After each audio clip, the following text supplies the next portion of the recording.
All right, if y'all are all ready, I'm going to go ahead and just go over kind of the run of show for today. So today we're here to talk about the officer-involved shooting that occurred on Sunday, October 12th in the 9200 block of Parkfield Drive.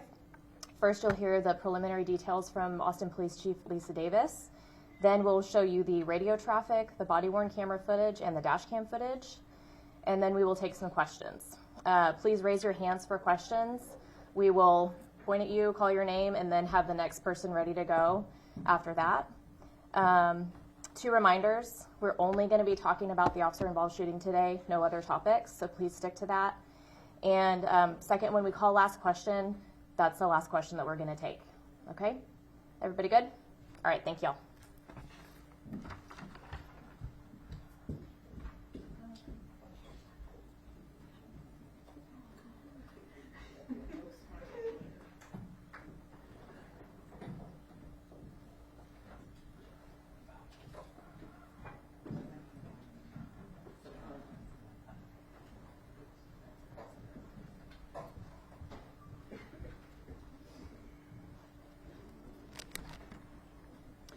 Good afternoon, everyone. Thank you all for being here.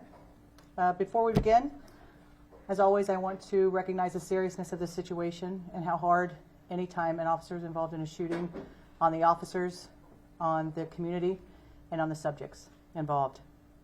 I can tell you this with certainty, there is no officer that ever shows up for work wanting to pull their handgun, wanting to use their handgun. These moments represent some of the most difficult times when it comes to policing, and we all know what we sign up for when we get here. These decisions are guided by their training, their experience, and their duty to protect the public. They take that oath to do that. In this case, the officer involved made a decision based on what he witnessed and believed was an imminent threat to the safety of our community. It was crucial for him to act quickly and effectively to contain the situation. We, again, are still very early in this investigation and in this process. I want you to keep that in mind. And at this point, all findings are preliminary. As with any critical incidents, we have multiple investigative processes underway, and sometimes those are acting in parallel and in tandem. This includes reviewing departmental policy, training protocols, and tactical decision-making. This process takes time and involves careful, in-depth review. During this incident, a 16-year-old male inside the subject vehicle was struck by gunfire. He was given life-saving medical aid. I'm sorry. I think I'm off of key here. My apologies. Let me get back on here. All right.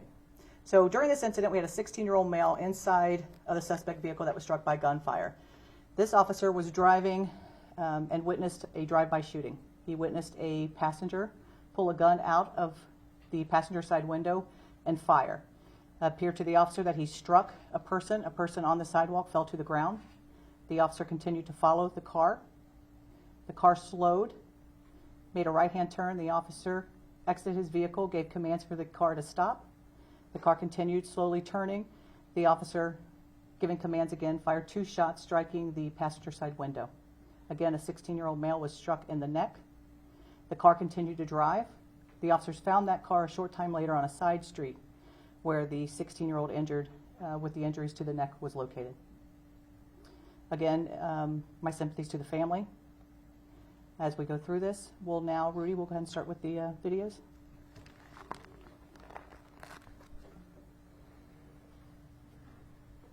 So we're going to start with the radio traffic. Edward 804, I'm behind a vehicle. He just shot at someone on the curb. Someone's down at North Gate and Runberg. He's traveling east on Runberg. Speeds are 6 miles an hour. We'll be in pursuit. 3 Runberg. I'll be the supervisor. 10-4. Hey, the description of the vehicle? 4-1, please. Get him some more units. 10-4. Got 809. Get out 1 and round. South on Parkfield. There was a shot came out of the passenger side of the vehicle. 10-4. Or shot fired. So at that point, we're talking a matter of 10 to 12 seconds that have passed at that point before shots were fired after following the vehicle. Go ahead with the body-worn camera.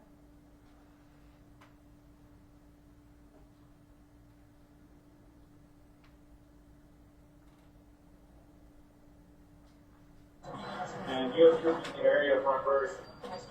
We have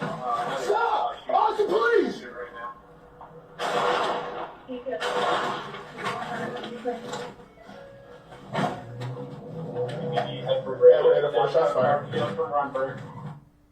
You can see he's keeping his gun out because at that point you don't know what you have, right? So for safety measure, you keep your gun out and at the ready when it needs to be. Again, this is a situation where he felt that car was a danger. The person inside was a danger. He witnessed him fire his firearm and what he believed was shoot somebody. Afterward, it came that there was no one hit. Looks like that person just dropped to the ground due to the gunfire. We're still searching for that person as well. Do we have another, Rudy, another video? This is the in-car camera.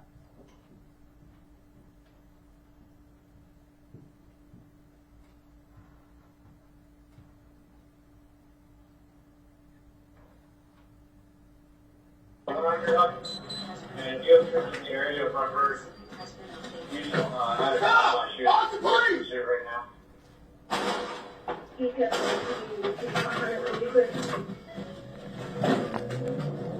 The Edward radio, South Hartfield from Runberg. Okay, so I'll go into the facts again. Officer James McKinney was working patrol near that Northgate Boulevard and Runberg Lane. He was driving behind this vehicle again when he observed the suspect from the vehicle shooting a firearm out of the passenger side window. He observed individuals drop to the ground following the shooting, again believing that someone had been struck. Evidence statements, again we have statements from 3 of the individuals that were in the car that they knew the police were behind them, and it was the passenger driver that was shooting out of the car. Officer McKinney immediately reported the gunfire to dispatch, believing again that the victim had been struck. Additional Austin police officers responded. None were located again. It wasn't until several minutes later that the vehicle was located on a side street. It is important to know that there was also a gun located inside the vehicle as well. Again, these are my condolences to the family. These are very difficult situations for sure. The officer, again, is on that administrative leave, which is standard protocol here. So at this point, we'll go ahead and take a few questions. Please raise your hands. Brianna and then Meredith. Are there any policy concern questions when it comes to giving commands to somebody who is inside a car? I know it's early, but I want to. Yeah, I think it is early, but I do want to say this: when you talk about exigent circumstances and what that looks like, and so this officer's believing he just witnessed a possible homicide, is what he's believing, and so. What is the community concern there? Is this a person that's going to be traveling, shooting more? What do we have here? And so, to me, it's believing that there is still a continued threat. So again, very early in the process, but you know, when I'm looking at this and looking at all the things I know, there was still a threat in his mind that this person could either, if they got away, could shoot someone else. Were they coming back around to shoot the person that they had just shot at? What was going on inside that vehicle? Meredith and then to the right. Before he shot, was he trying to pull the car over? Like, I don't see light. No, he was just doing patrol. So he's just doing patrol when he gets behind this car in this neighborhood and witnesses this. You can see as he moves forward, he did not put his lights and sirens on. You can see him in part of the camera where he attempts to push something. I think he puts his lights on, his overhead lights on. But the people in the car did say they knew the police were behind them, but his lights and sirens were not activated. And I just wanted to verify, it was 2 shots that the officer fired? Yes. Okay. And then also sort of following these officer-involved incidents, including the 6th Street altercations, which I know that we're not talking about today, I just kind of wanted to ask what APD is doing kind of with the public transparency as well. Well, we're here today. I mean, this has been, what, 3-4 days after the incident? The 6th Street incident is something that investigation has to play out. There's due process involved there, and as soon as we can, we will absolutely get in front of you with that. There were a total of 4 people in the car, is that correct? There were, yes, 4 that were detained, and 1 is missing. So we are seeking information on a 5th person. The person who was shot was in the passenger? The front passenger seat, yes, And where the gun was located. did or I guess 2 other people that don't detained at this point, did they give any sort of reason why they shot at this person on the sidewalk? Yeah, I don't think we're releasing that at this point. I have a couple, and this is just for Sure. clarification and timeline stuff, not trying to cheat the system. So did you say for certain that the officer's gun is the one that struck the passenger? Or is that still under investigation? That is still under investigation, Okay, yes. that's still under investigation. And then, so after we see the car turn right, the gunshots, the officer fires first, and then the car is found a couple minutes later, abandoned by all the people except for the person That's who right. shot. That's right. Okay, thank you. And how many years on the force does the officer have? I have that. 14. That's in the press release. Anything else? Thank you all.